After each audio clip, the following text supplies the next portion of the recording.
Hi, I'm Brittney Ashley, your host of Breaking Norms, Building Dreams, your guide through this transformative journey in both business and life. This is your place crafted for dreamers, doers, or anyone who has been told they can't. Get ready as we challenge those narratives together. You're tuning in live to the United Public Radio Network, airing on 105.3 and 107.7 FM in New Orleans. We are streaming on all the popular platforms every Monday at 3 p.m. Eastern Standard Time. Join me for a candid and thought-provoking conversation celebrating your unique journey because you are worth it. Hello, everyone. I'm so excited to be here today with Sarah. Everyone, welcome to Breaking Norms, Building Dreams. I'm your host, Brittney Ashley, and we are broadcasting live on the United Public Radio Network and UFO Paranormal Radio Network, 5.3 and 107.7 FM in New Orleans. And we have a little listener listening to us. Escape the routine and join us for the next hour as we break norms and build dreams with Sarah. Sarah, I'm so excited to have you today. Thank you so much for having me. I'm sorry you hear my 2-year-old in the background. She is very excited, very clearly. There she is. She popped in her little head. So cute. I'm so excited to have you both on today. I'll just do a little bio on you. I'm so excited to talk more.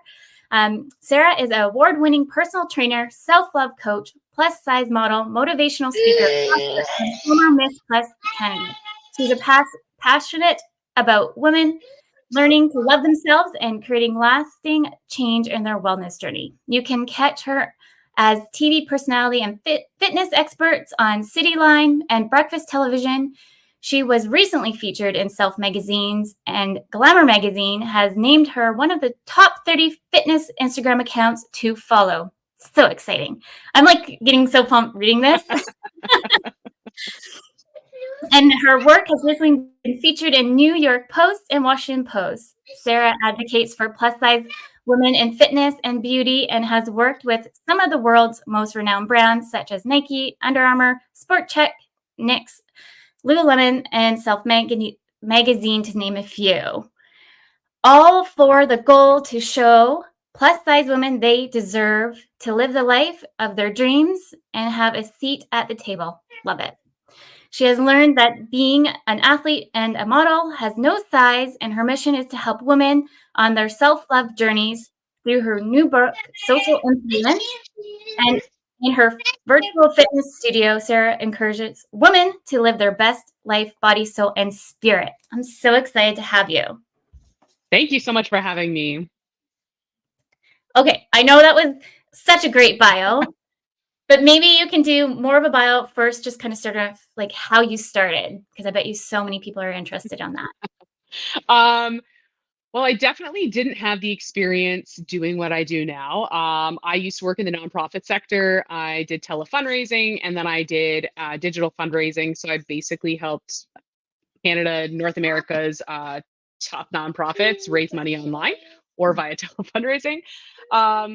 But I also went through a personal experience. Just before I was 30, I left an abusive marriage and I embarked on what I call my self-love journey.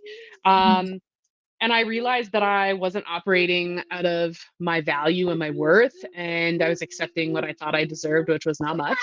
And so when I left, I started focusing on body, soul, and spirit, how to make change, how do I heal? And that's really what my focus was. And so affirmations and journaling and all of that kind of stuff. And about 2 years into my journey, my mom said to me, okay, it's time to stop surviving. It's time to start dreaming.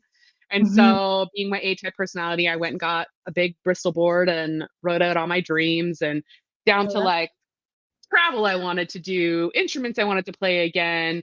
I wanted to be a Zumba instructor. That was something that was on there. So that's interesting to note. And then I wrote plus size modeling, and I had erased it 3 times before it actually stuck. And so that was in September. And then the following February, I had my first opportunity to model. So I went to the opportunity. Then I was invited to be with the same company. They no longer exist, unfortunately, but they did a Dragon's Den. So then I was one of the models for that. And then I got an email, are you the next Miss Plus Canada? And so I entered the pageant with no experience, covered in tattoos, which apparently was like not a thing.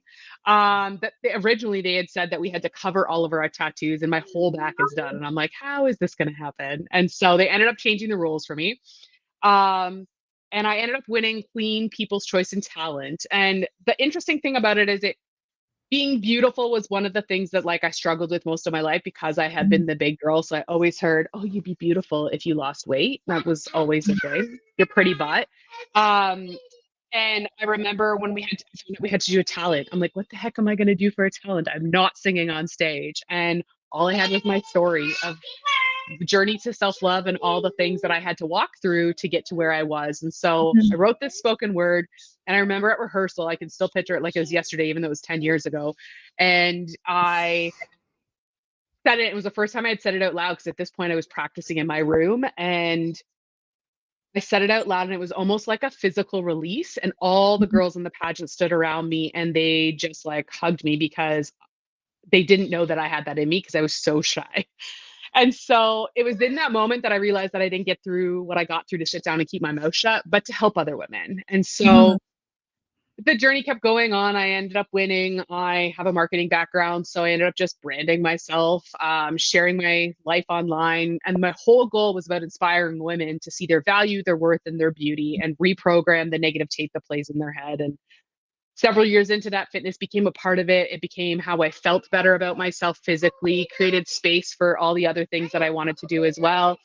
And then I was fat shamed at a gym after 2 years of being there. And I was like, what am I going to do about this? I'm not the only plus size woman that just wants to feel good in the gym and not be Yeah. shamed. So I ended up certifying Mhm. as a personal trainer. One of my mentors, who I'm still friends with, actually paid for half my certification because she really believed in me.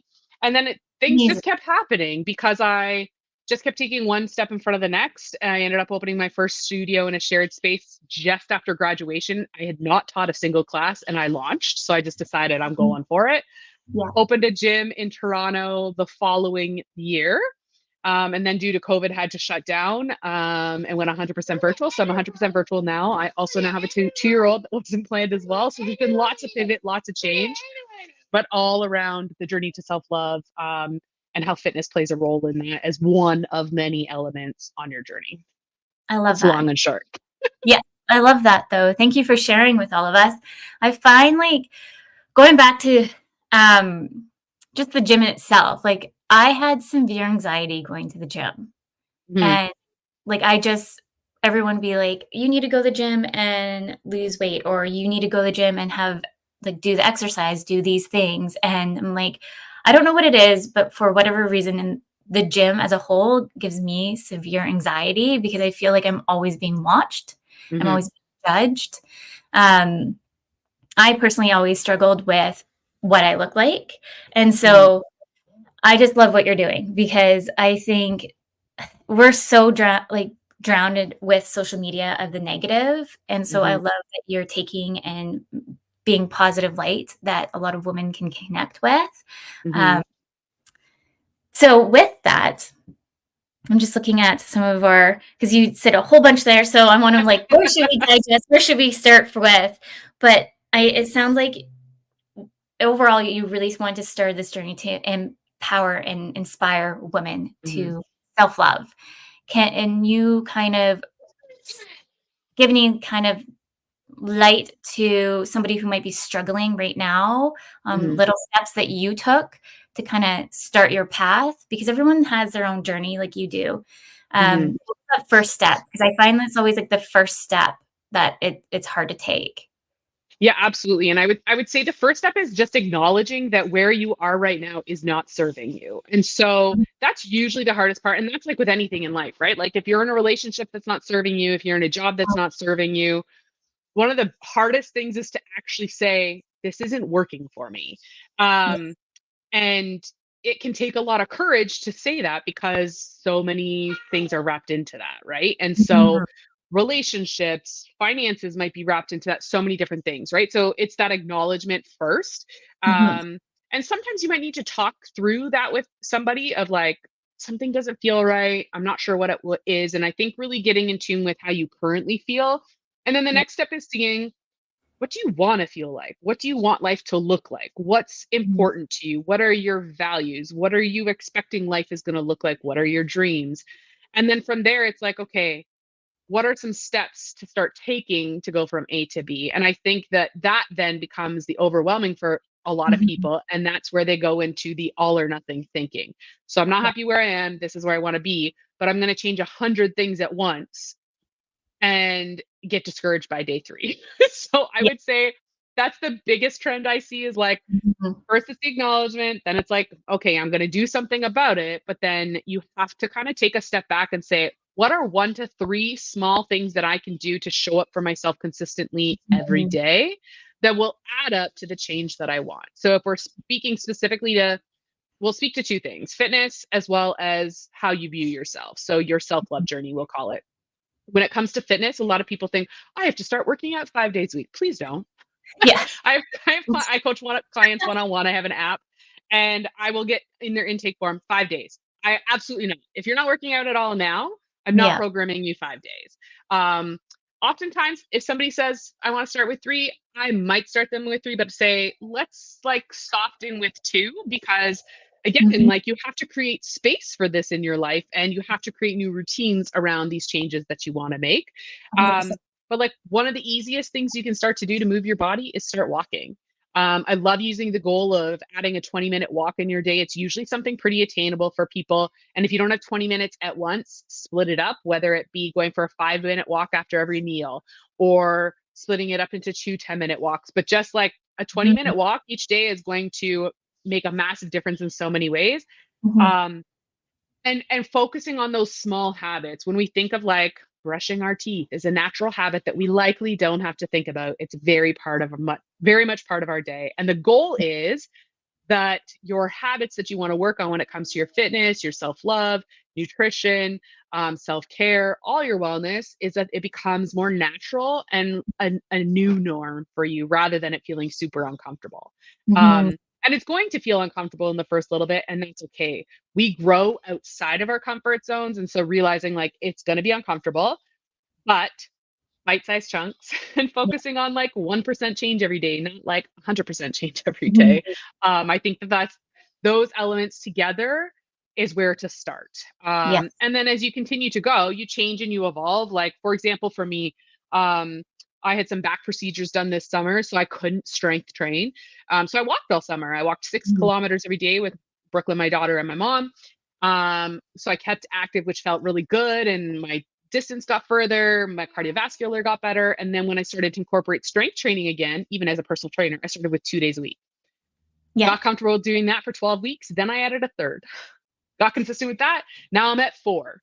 And so I've had a routine. I recently moved at the beginning of this month, and I wanted to ease into what routine was going to look like. And Mhm. today I actually started with a 5:15 a.m. wake up so that I can work out before my daughter gets up.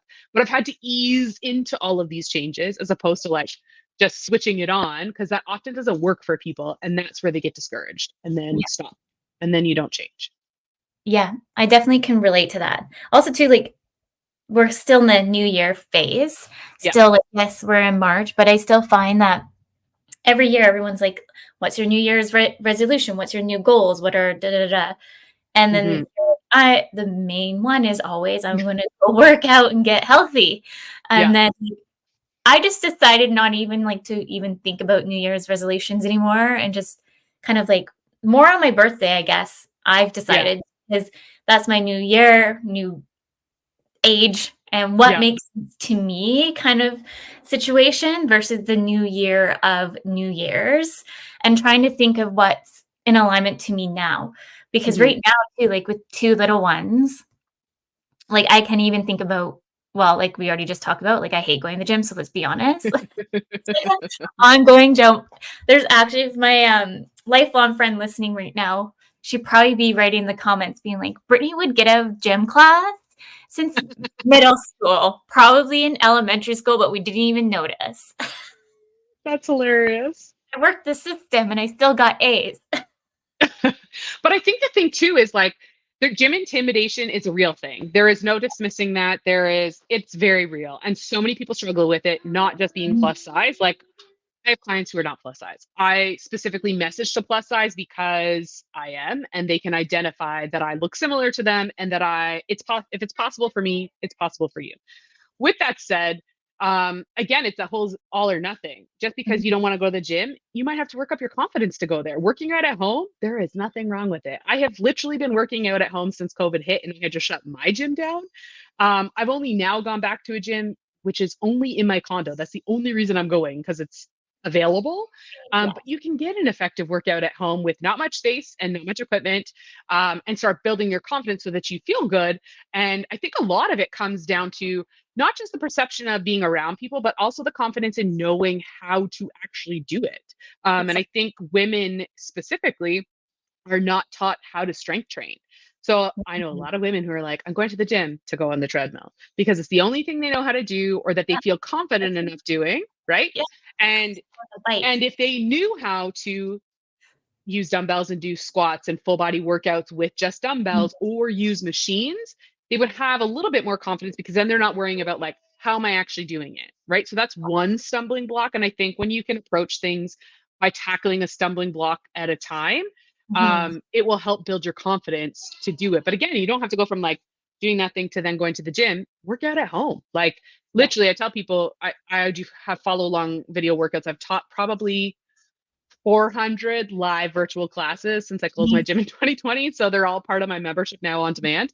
Um, but literally, if you have the size of a yoga mat, a couple dumbbells, optional resistance bands, you can get an amazing full body workout. No That's amazing. problem. Upper body, lower body, cardio, like you can use just your body, stuff around the house. Like if you don't have access to dumbbells, like there's so Mhm. much that can be done um, to help build your confidence if you want to work out at the gym eventually, or if you just want to stay working out at home, because the benefits of moving your body are so exponential. Mhm. And I would say for me personally, I don't know if anyone else listening could relate to this, but since COVID, it's just been such a hard, like it was already hard enough Yeah. before COVID to even want to really work out. My thing used to be swimming. I used to love swimming.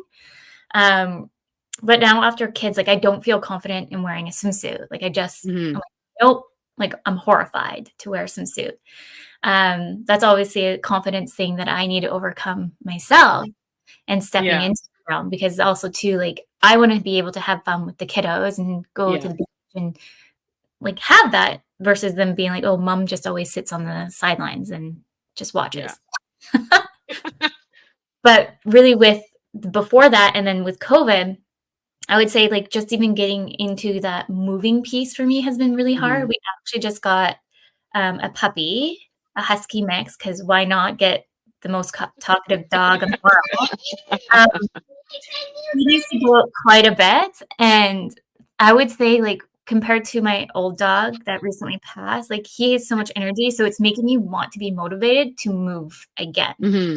It's like, to me, I had to find that motive not to say that everyone can go out and get a dog, but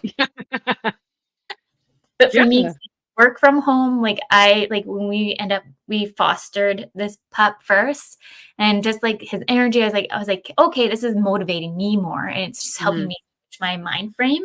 Even though I've worked with so many different, like, fitness coaches in the past, and I felt like I could never make that switch, and I don't know Hmm. why. Maybe you might know why? Well, I think a lot of it really comes down to your why, right? Yeah. And I always, when I start working with clients one on one, it's okay, really identify what your why is. Is your Mhm. why because you want to change your body? That's not going to keep you long term. That Yeah. is a sure way to set you up for constant disappointment and frustration.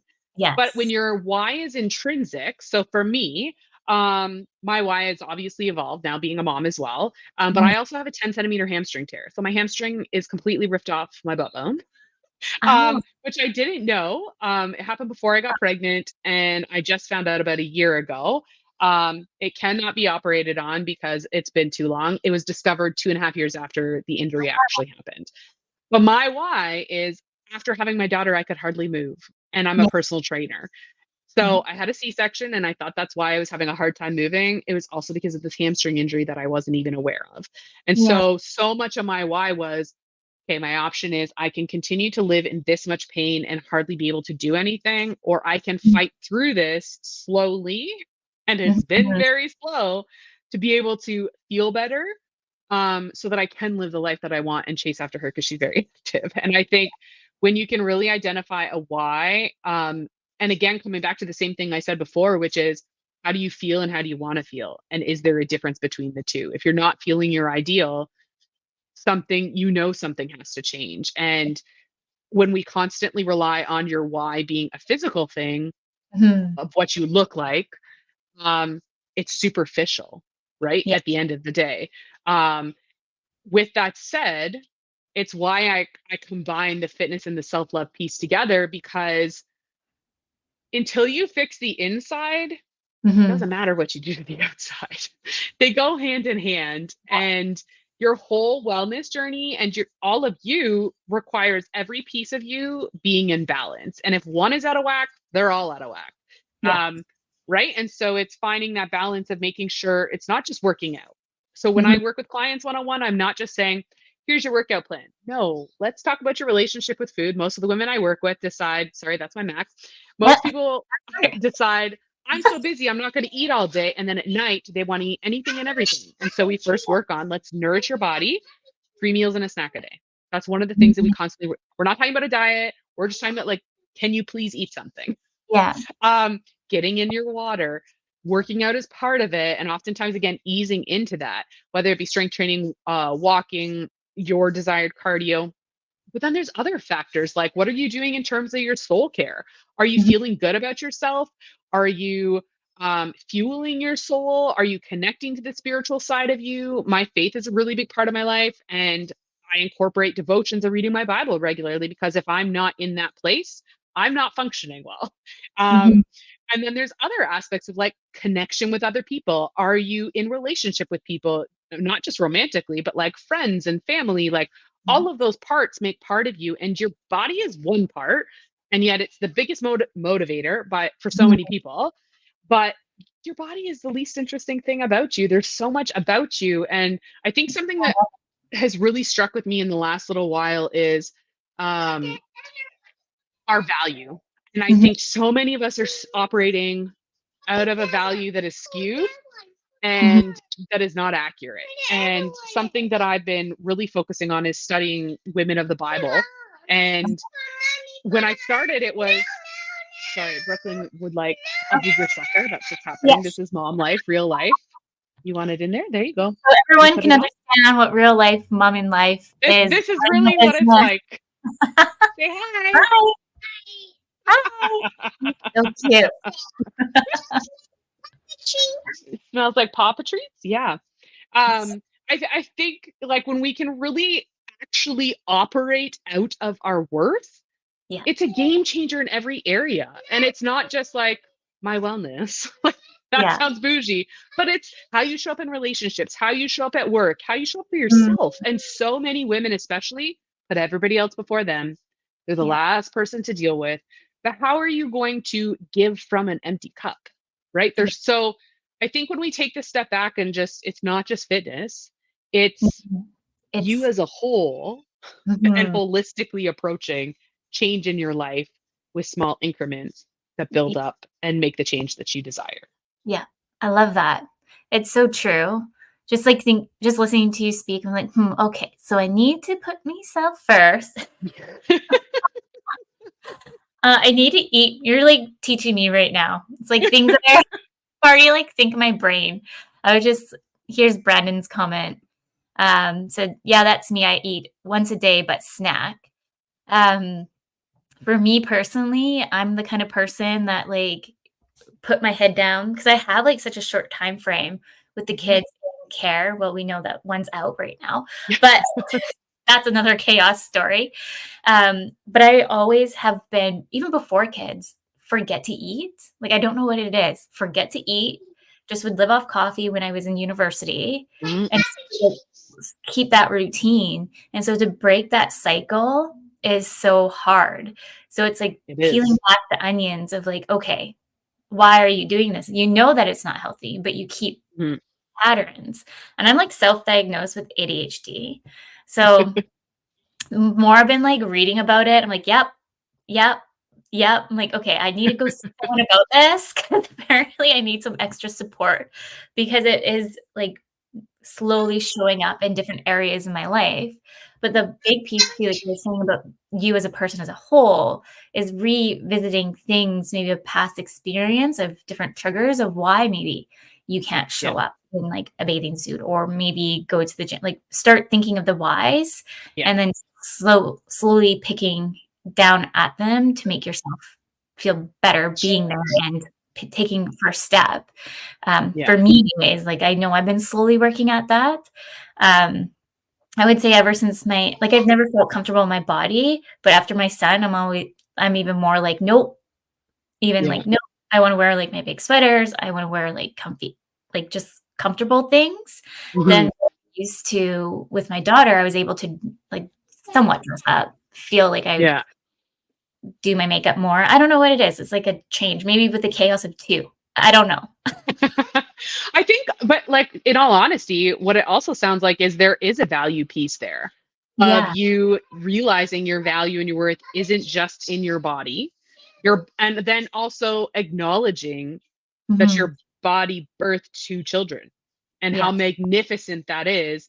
And if the cost is your body changed, your body Mhm. changed. It doesn't make you more valuable or less valuable. I actually did a post on Sunday talking about like everybody's obsessed with the scale. And I showed a picture of myself at the same size, same weight, and I look entirely different in both. But everybody's so obsessed with what the number says that it dictates how they feel about themselves, how they show up in the world, Mhm. and it can bring them down when it doesn't have to. Yeah. And it's why when I coach, I don't focus on weight loss. I've never promoted weight loss. Most of the Mhm. people who come see me, that's what their goal is, and that's fine.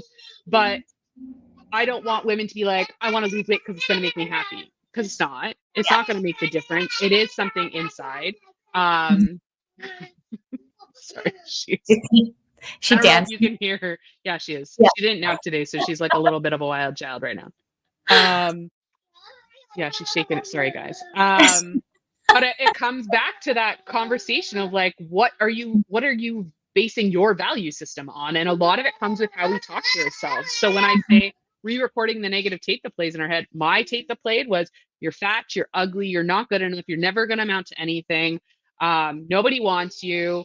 Um, felt like I had to work for love. So there was so much of that that I had to heal from even recently, and realizing like, oh, I can't just like strive for that.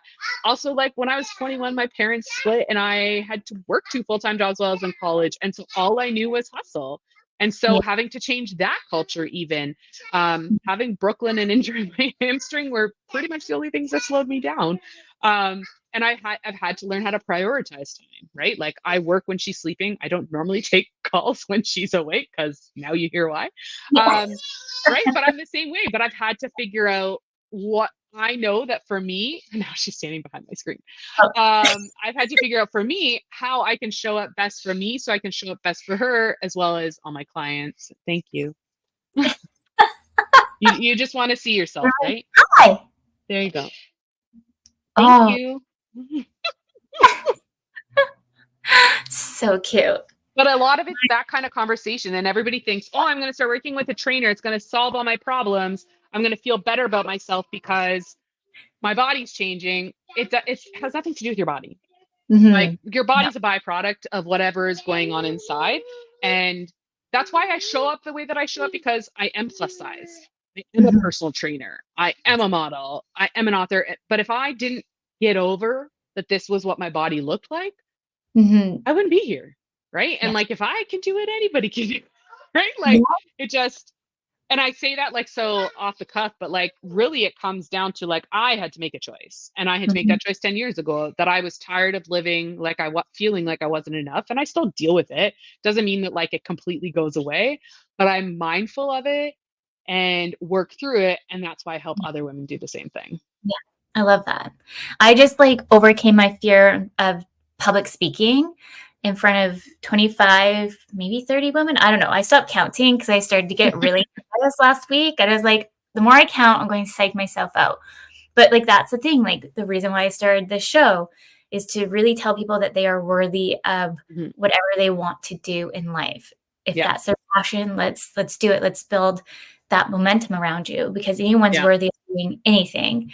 And then so the other big piece was for me anyways that I struggle with is imposter syndrome. Such Hmm.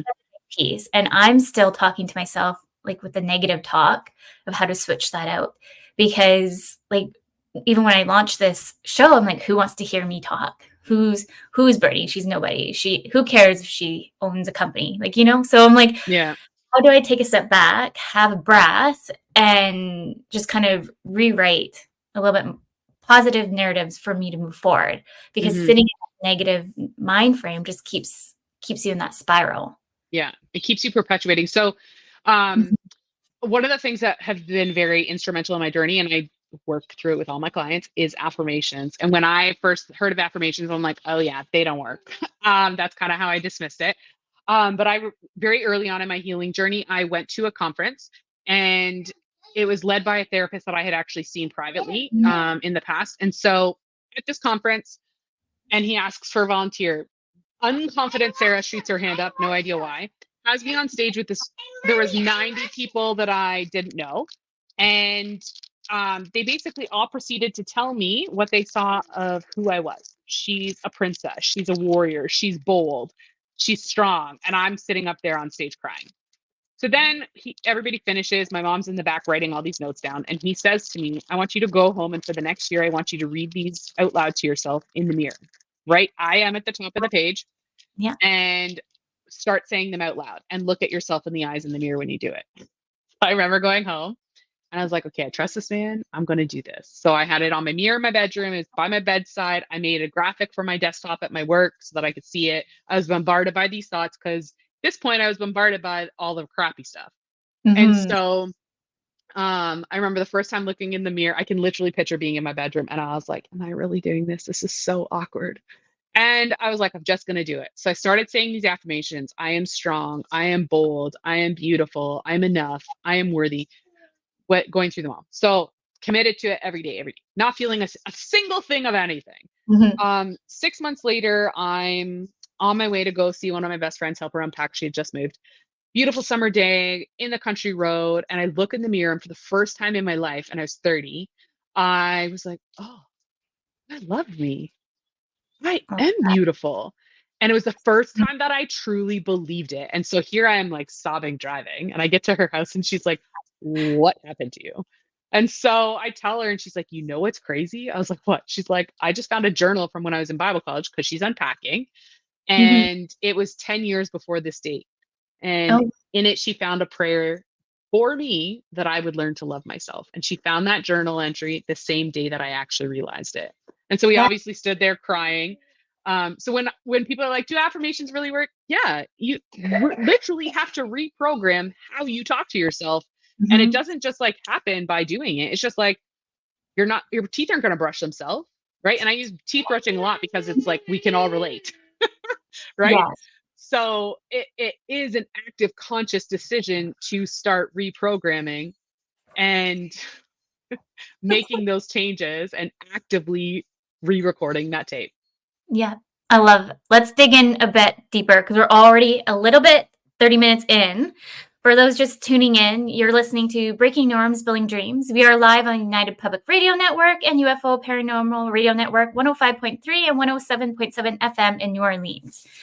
Um, Affirmation. Like we can talk so much about that, and I want to because like I know my mind shift so much. Like when I first started my business or when I was in some like negative spaces of my life, I had to learn how to switch the negative self-talk and like Mhm, create the life that I want to have. mhm, So like I was in an abusive relationship and I was like, no, I am worthy to have more than this. mhm, And so it's like those little things of like that shift. Like I can't even describe it because so many people have asked, like, how did you get out? And it's like, I can't even describe it. Like I just mhm. really had to like pick up all my stuff and just get out when I knew it was safe and never look back kind of situation. But Mm, it's just when you start seeing that you are worthy enough and removing that negative piece and the putting in mhm. the affirmation a bit more, it's crazy. Like I can't describe it more other than life changing. Everyone might be Yeah, thinking, right? I yeah. don't know. That is the only way to describe it because it's like changing your, it's almost like changing your DNA, right? Mhm. Like you're going from this self-loathing, like everything is negative. There, it doesn't feel Mhm. like anything positive. And then when you are able to transition, and some people don't go from like negative to positive, there's a neutral, and like it's all part of that process, right? Mhm. But it is life changing because it doesn't just affect like your breathing, it Yeah. affects how you show up in every area of your life. And I think that's why I'm so passionate about having these conversations, because if you're continuing to like operate your life out of an operating system that's default, not going to Mhm. be able to do all the things that you want. Just like a computer, if it's got a virus, it's not going to be able to execute as it should, right? And I try to find the weirdest examples, but there are things that people can understand. You're the same way. If your mainframe is fried, how are you going to show up in every other of your area of your life to a place that you actually feel empowered about? Exactly. Yeah. No, 100%. I used to also work in a very toxic work environment, and, like, just, Mm. like, looking back at it too of, like, the negative person that I was and the things that I did and looking to where I am today, like, it's, like, Mhm. embarrassing, like, I don't want like, embarrassing really of how some I things feel I did, you. right? And it's, Yeah. like, that's not really who I am, but I was just engulfed in that negative piece, and it's Mhm. hard too when you're maybe it's grown you're kinda grown up in that negative piece, so changing your mind frame to be a little bit more positive takes a lot of work. Have you ever Mhm. watched Secret? No, I haven't. I love it. It's also affirmations and, like, it's on Netflix, so watch I'm it. aware of it. I just haven't watched it. It's good. I think, like, after, like, leaving the toxic place, work, I started watching the show again because everyone was talking about it, and so I started watching it, and I was like, yes, I'm gonna start that's kind of when my whole affirmation journey started coming in Mm, more into light because that's really what the secret's all about, and right. just being more positive and putting that out there. Because 'cause let's be Mhm, honest, are you wanting to be hanging out with somebody who's all, like, negative Nancy or mhm. positive and putting that energy out and cultivating a safe place? I wanna be in Yeah, that space yeah. personally.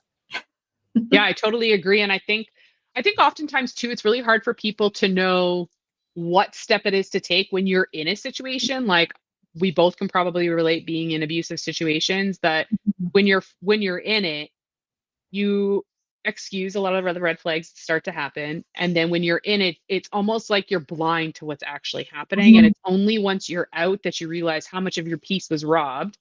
Yes. And I think that that's a really big thing that people can use as a navigation tool is, Mhm. do you feel peaceful or do you feel at unrest? And a lot of things I work with I say to women all the time is like, pursue peace in every area of your life, Mhm. because following that will allow you to start to see things differently, see yourself differently, and operate differently. Mhm. Because it is really hard to go from that like self-deprecating even to a place of self-love. Again, it Yeah. might be getting it into neutral. And Brandon said in the comments, even in the positive affirmations don't work for said person, it's not just burying yourself in negative thoughts, and that helps, Yeah. right? So some of it is just like getting the negative thoughts, realizing that they're there. Yeah. One, so some of it you might not even be realizing that what you say. So some of the work is just like stopping. Okay, I said that to myself, I didn't really want to say that, and just being mindful, oh, that's what I'm saying. And Mhm. then the next step might be then starting to change some of those things. So I often have people write down, what are the lies you're saying to yourself or believing about yourself, and then write the opposite of what the truth is or what you want to believe. Mhm. Because the gap can feel really large, Yeah. but it is possible to do that reprogramming and get out of that negative space. Yeah. And everybody listening, it takes time. Yeah. It Oh, yeah. I'm, like, still learning how to do it. Like, I'm Yeah. still, like we were just having, like, a crisis before coming in here, and I was like, "Ugh, why did I start this business? This is ridiculous," and, like, started the negative talk a Yeah. bit, and then I was like, "Switch it, switch it. S You're going down this rabbit hole that you don't need to go in. You know why you started it was to help women build a business and help others. So Mhm. why remind yourself, what's your why? What's your why? Yeah. And then kind of resegment a little bit. Okay, just a negative little bump in the road here. We'll revisit it another day. But Yeah, and I think like with those feelings too, I think one of the other things too, especially in this past season for me, it's been very, very challenging. I've had a lot of transition, which you know about. Um, but one of the things I find that like in sharing what you just shared, even people are like, "Oh, you'll be fine. Oh, it's okay. You're strong." And sometimes it is taking a pause to be like, "Okay, this sucks. It sucks." But then saying, "Okay, 5 minutes, I'll allow myself to feel this, and then I have to keep it moving." And that's where, when you come to a place of like affirmations and positive thinking and that kind of thing, is you're able to still acknowledge those feelings because you don't want to stuff them down. Otherwise, they're just yeah, going to fester. yeah. But then, um, but then you're able to switch your mindset and then start seeing a way out, right? Mhm. Rather than feeling like you're still trapped in it. So I think just acknowledging those emotions are really important as well. Sorry. Wants to be in camera. Hi. Hey, Brooklyn. She loves watching herself. That's so funny. She's so cute. Uh, but like, that's too, like, as myself as a mom, and you might be able to relate to this too. Like, I don't want my kids to look up at me being like, "Wow, she's negative," or "Wow, Mhm. she's always X, Y, and Z." Like, I want to be like, obviously, you have to be the structure sometimes, but I want to also be like, okay, sometimes fun, or mom has like a good outlook in life, Yeah. kind of. So Well, it's I the think also too, like, I think especially because of our generation, like we're way more mindful than I think our parents were because things are talked about more, right? So like us being aware of like, for me, it's I don't want Brooklyn to grow up the same with the same body issues I had. So I affirm her Mhm. in a very different way. And I know that's working because I hear her talk to her toys. And, "Oh, are Yeah. you okay? Did you bump your head? Let me pray for it." Like that's her dialogue because that's Yes. how I speak to her. Right. But because we're mindful of it, I think we are changing those narratives. And I think we are not perfect. We're never going to be perfect. And I think they also need to see that too, and how to handle it, right? When we aren't perfect. And especially like I grew up think like I was very performative. I had to have straight A's. I had to do really well. I had to be successful in order to feel loved. And I don't want that for her. And so Mhm. being super aware of that means that I don't just validate when she does a good job. Right. Mhm. Um, and also telling her that I'm proud of her. And again, I know it's working because she does the same thing to her Minnie and Mickey. And say, "I'm so proud of you for going down the slide." So So she those kinds of things, like I think being mindful and aware of it, and that's what it comes down to with all of this, right? Is Mhm. being mindful and aware and getting in the driver's seat as Yeah. opposed to just letting life take you and just surviving, Yes. right? And it's okay to hit the pause button and give Yeah. grace, because I feel like we are always like 200% let's go Mhm. hard, Yeah. especially as like I find too, like as we grow your business, and those who are not entrepreneurs, specifically some people in the family might be like, "Oh, are you successful yet?" It's like, I literally just Mhm. launched. Like, Yeah. how now you're making me question why I'm doing this, and all the things, now the negative pieces are coming in my head, and now I'm just shutting down. Yeah. It's a combination effect. Yeah. Yeah, no, it's very true. And I think oftentimes too, like our definition of success, not just what other people mandate for us, Yeah. that also, I know that that's one I've had to work at. I've done a lot of TV and I've worked with some amazing brands. And yet, because my certain measure of success isn't met, it's like, it doesn't matter. Oh, it's not a big deal. Mhm. When that's not the case, right? And again, coming back to like what you said too, like the reason you started your business was to help women, and that's why I started doing what I do as well, right? Was to make Mhm. a difference, and it all wraps up in our purpose and what we were created for, right? But again, it's not always easy to remember, but when you shift that mindset, you come to it quicker. Yeah, 100%. How about you tell the listeners about your book? Because I'm looking at the time, and I wanna make sure you share about your book. Okay, so I have a copy here. This is my fitness and self love journey. So essentially, this is my entire coaching program in one book. So I coach clients one on one. I have an app. So if you wanted to work with me, you would go to my website, apply for it. Mhm. And my assistant reaches out to set up a time to chat. And I literally create a custom program for you, basically built off of everything in this book. So we go through. affirmations and Yeah. journaling and how to do all the things. So I share a bit about my story in a little bit more detail. We go through setting your goals, creating sustainable habits, how to plan and Mhm. prepare. Like it's like a workbook. Oh, um, yeah.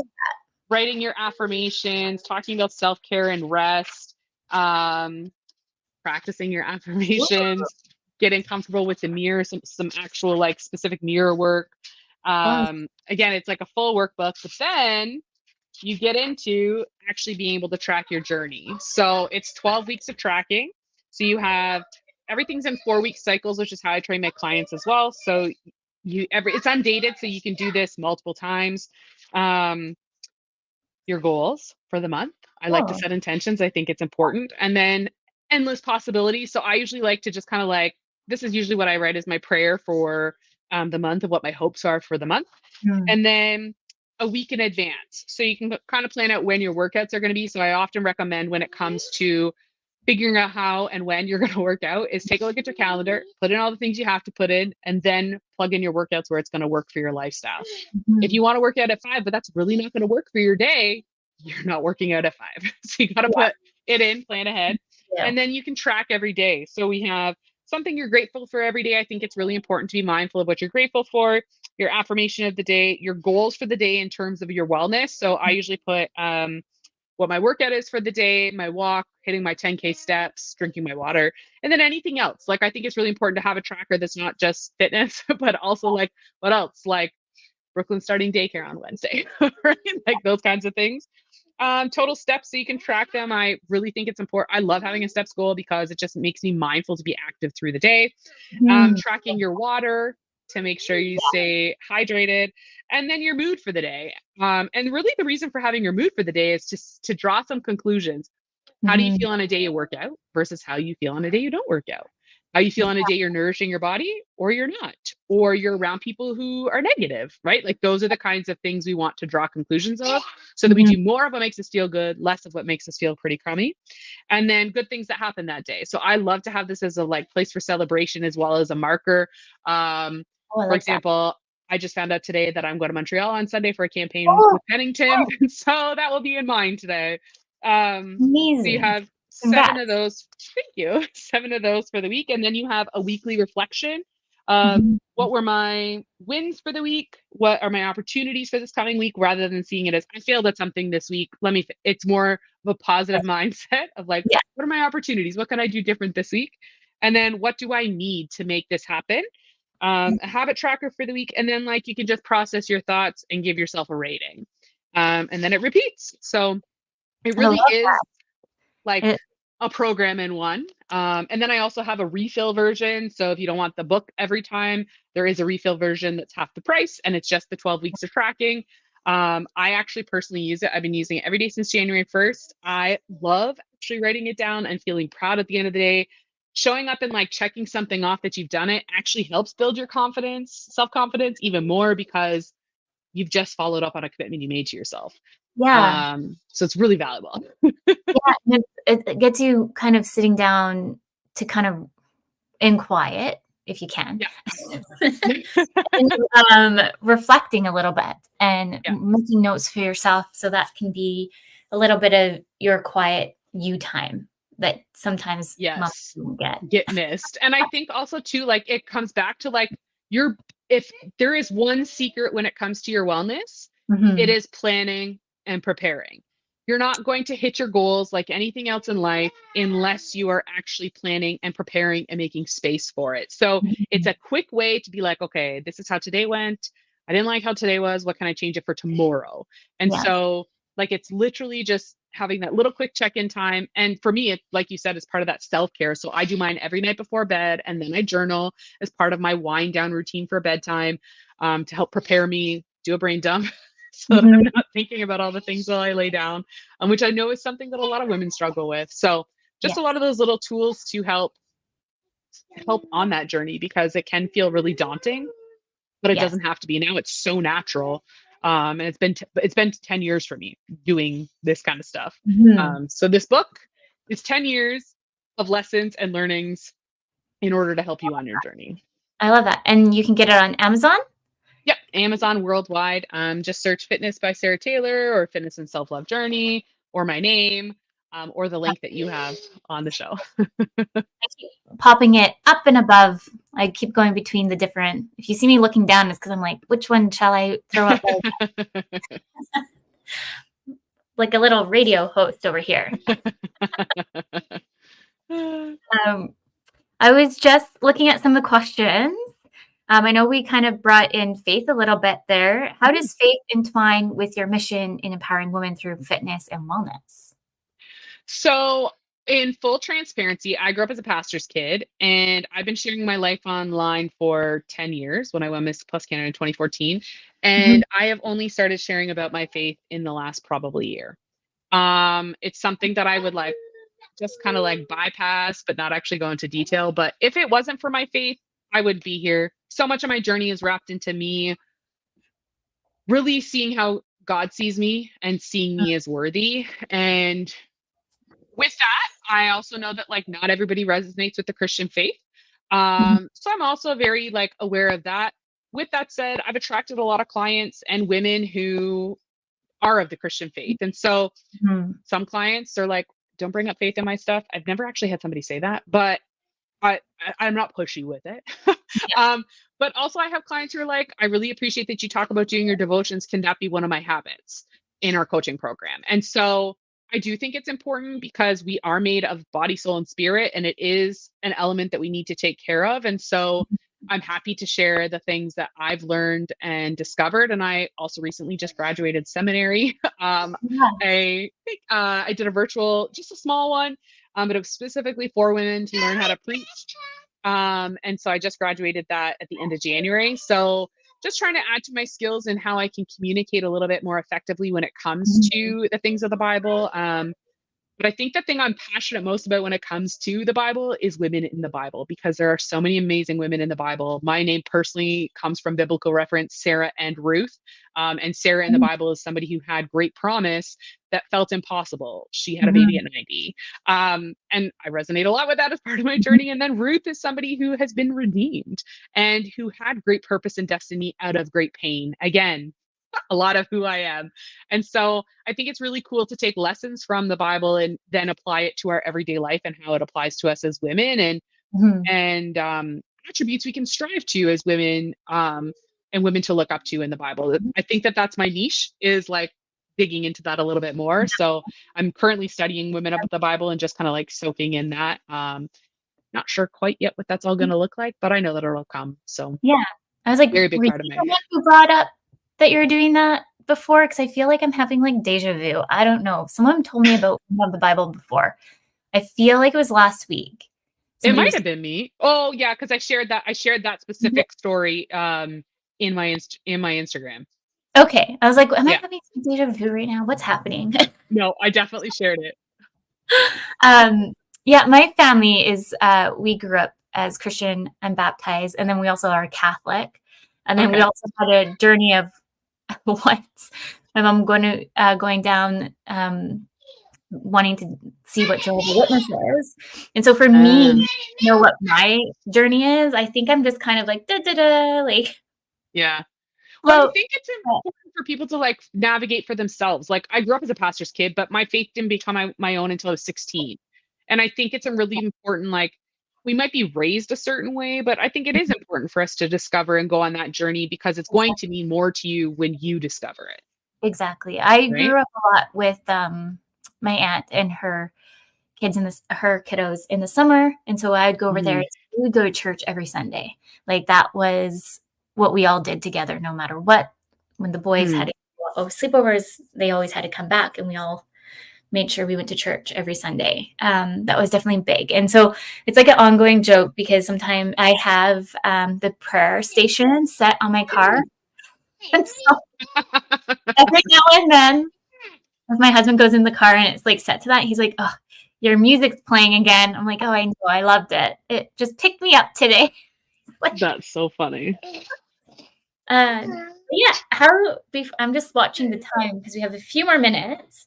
Um, how did you start approaching renowned brands like Nike, Sport Check? If anybody out there listening, like, and Nick's? Because that was a pretty recent one, was it not? Yeah.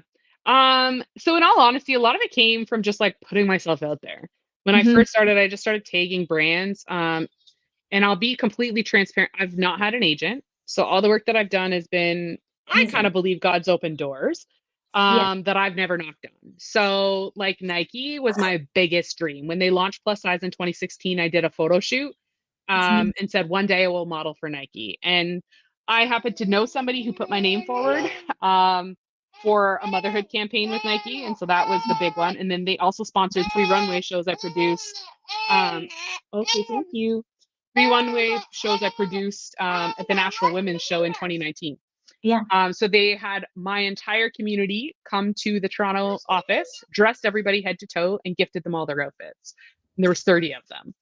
So Oh, like wow. stuff like that, just happened. Nick's, I went to an event for that I was invited as an ambassador, and just kind of happened. I just continue going. I think one of the biggest things is to put yourself out there and keep taking one step at a time. That's really what it comes down to, and pursuing your dreams. Like these are things that I, one, never thought was possible, and two, I'm living my wildest dreams in so many aspects. Like Mm, going to Pennington's on the week on Sunday to Monday. Like amazing. that's pretty significant, right? But Yeah. again, none of it would have happened until I learned to love myself. I started putting myself out there and started realizing what my dreams were and wanting to make a difference. Like it's not Mhm. the Sarah show. It's Yeah. my hope is that women see my story and hear me talk. It's Mhm. if she can do it, I can do it. Oh, Mhm. she's plus size, I can do that. I can be that confident, right? Like that's my hope is that it really empowers women to pause and decide they want to make a change and just start showing up so they can live the life that they want and they can feel empowered and not constantly feel like they're not enough. I love That's what it that. comes down to. I love that. Is there any last advice or tips you want to give to our listeners? Because we have a few more minutes left. I 3 minutes. would say the biggest thing when it comes to being fulfilled in life is really coming down to dialing into how much you're worthy as you are now, that you don't have Mhm. to make change, and to be able to look into the mirror every single day and say, I love me, I value me, I'm worth it. And then Mhm. showing up in that place. And so, is it going to be uncomfortable if you're not currently feeling the way you want to feel? Probably, but that's where you're going to grow. And you have two choices: stay where you are and continue to feel the way you feel, or regress, Mm. or focus on small changes that will Yes. add up over time to get you to where you want. It's not a race, it's a journey. We don't need to focus on the destination right now. Just focus on finding ways to show up for yourself, body, soul, and spirit, so that you can live the life that you want and live it fulfilled and out of a place of plenty rather than lack. And I think that my hope is that people can take that pause to make that decision, because that's the hardest step, is just making that decision. And then just taking one step in front of the next, in front of the next, in front of the next. Yes. I love that so much. I think I say this quite a bit on the show is just be mindful, give yourself grace Yeah, because we're always so like hard on 100% ourselves. hard on ourselves 100% all the time. Us as Yeah, moms, just kind of, we always forget about ourselves. So yeah, if you're comparing a lot to others, you're going to forget about you yeah. and stop the comparing and really just be who you are and really step Mhm. into your worthy self because everyone's worthy. Yeah, exactly. Yeah. Well, I want to say thank you, everyone, for tuning into the show. Everyone in the chat room, a big thank you to the United Public Radio Network and the UFO Paranormal Radio Network. Next week, we have Tiana coming in from Exploitation Education Institute. We are talking about a bit about human trafficking and censorship for kids as young as 6 and up. So please tune in. I'm excited to also have her come in and educate us all. So, with that, until next week, remember your journey is unique and your worth is unquestionable. Thank you so much, Sarah, for coming in. Thank you so much for having me.